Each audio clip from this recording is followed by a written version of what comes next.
Welcome to Enterprise Technology Leadership Summit. I am really here in Vegas. It took me a while to find a spot and get my laptop sorted, so apologies on the delay, but glad to be here. I'm hoping to connect with Andrew later today, so we will be signing books at the end of the day, and really excited for that. It's one of my favorite parts of the conference. And I just want to give everybody kind of a recap of this year, like what's happening at the conference. It's a little bit different, new venue. It's a little bit smaller. It's about 600 people, I think. And, you know, not a huge difference in content except for one major addition, which I'll get to. But day one, we heard from a lot of the folks who have been in the enterprise DevOps community for a while now, hearing their latest updates. Southwest Airlines, Nubank, Vanguard, John Deere, American Airlines. Another update from the world of Dora. They have been at it for 10 years now. So there was an update from Nathan Harvey about um, how that's evolved over time. I know I didn't catch the session, so I don't know if they released the new version of the Dora framework, but it's great to see him back here and lots of enthusiasm around Dora still. And I had a couple of really great conversations, with uh, you know Chris from Leatrio, um, Chris Chapman from Leatrio, um, talking about this community, and how we make it thrive, and what kind of fosters that and enables that.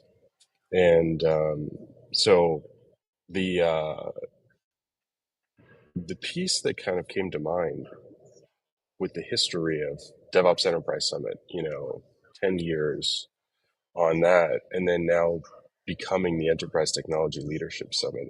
Um, it's an interesting time. I think it's a pivotal time. I think we need something that kind of launches the next 10 years and defines it.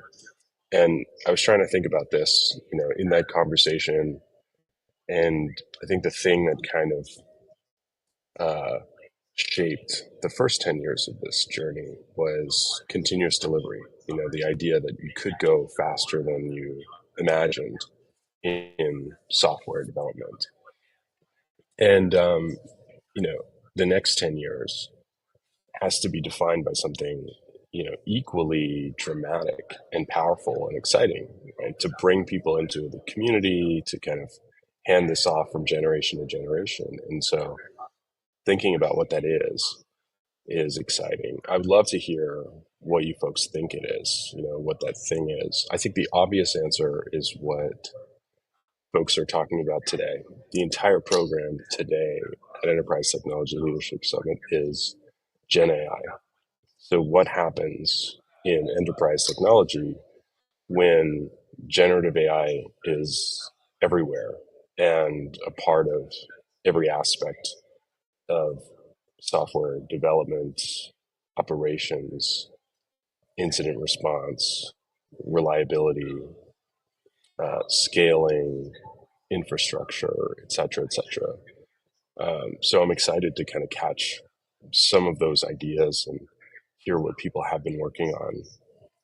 I had one of the really exciting conversations yesterday was around how generative AI can be used to uh, understand our existing organizations and design better organizations, right? And factors like using social network analysis of connections between people and their communication patterns to understand, in an inverse Conway maneuver context, how do you organize people so that the friction between them, the friction between their collaboration, their interactions, their communication is minimized and that kind of throughput, the bandwidth is maximized, shortening the hops, right? Which brings me to what I'm really excited about and what I'll be talking about here.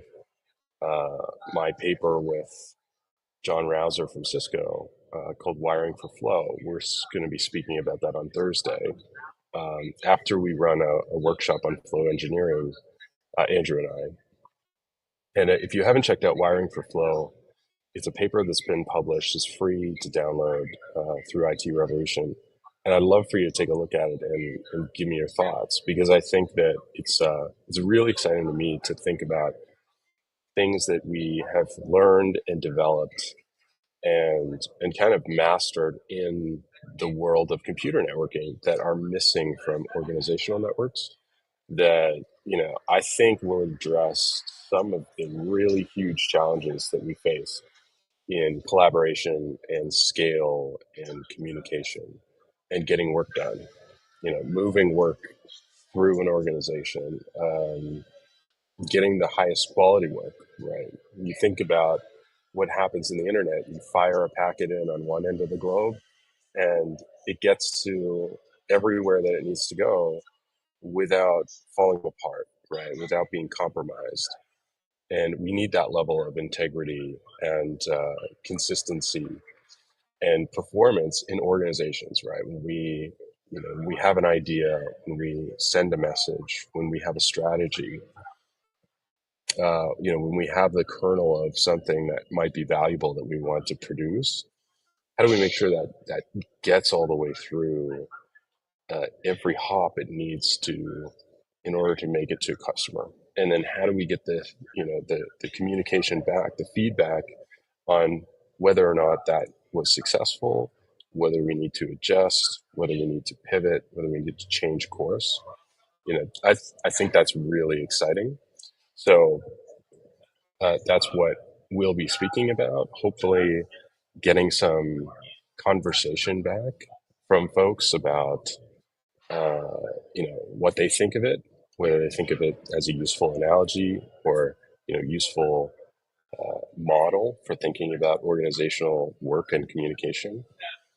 There's a couple really big ideas in there, and I'm really excited about sharing them with folks.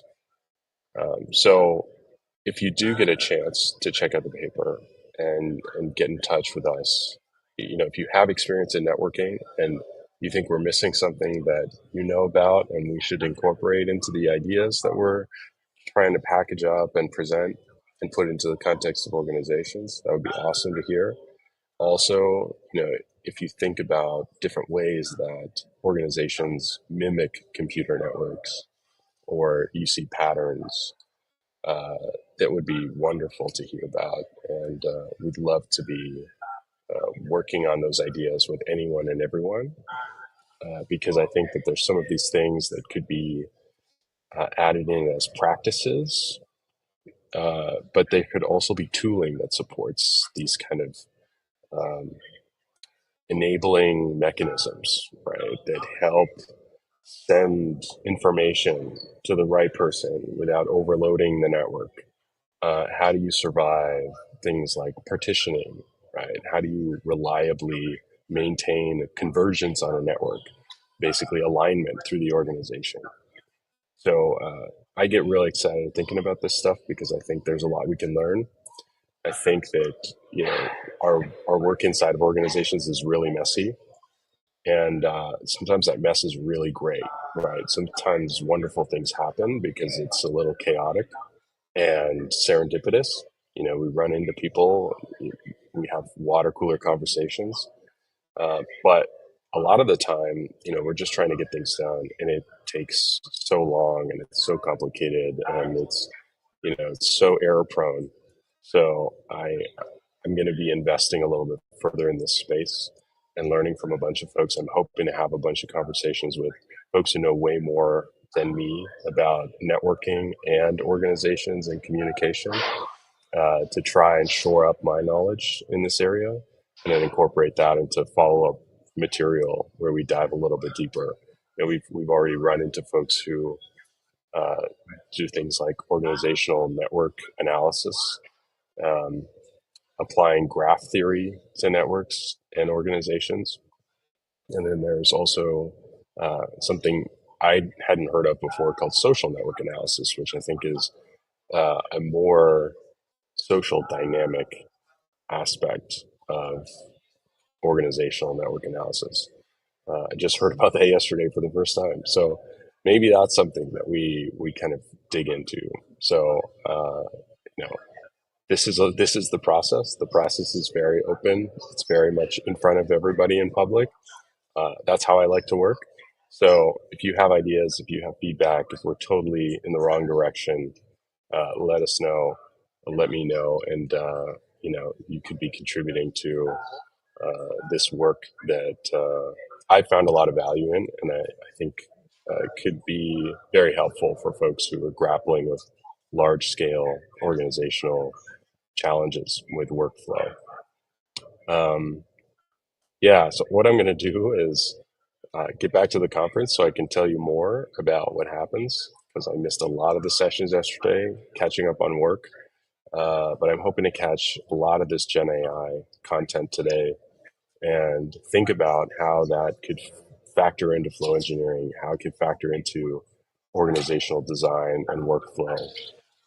And I will be reporting back. So hopefully next session we can do a little bit of a recap, pick up from the learnings that I have yet to collect at the event, and I will be sharing all that with you as we go forward.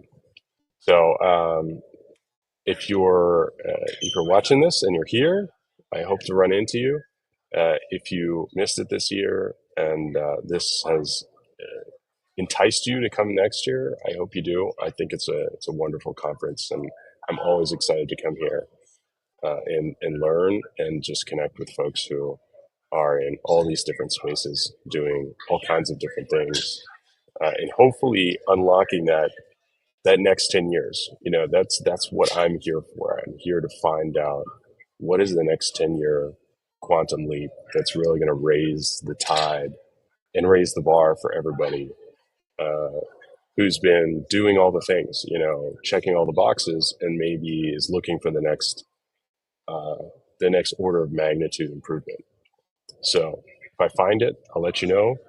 Um, I will I will be sharing what I find on LinkedIn, and I hope to hear from you what you're seeing if you're following along, and if you catch any of the recordings. Let me know if there's anything that you get really excited about, especially in the world of Gen AI, because I feel like I'm really just on the shores of that right now. I'd like to dip my toes further, and so tell me what I should be looking at. Until next time, thank you for joining us again, and hope to see you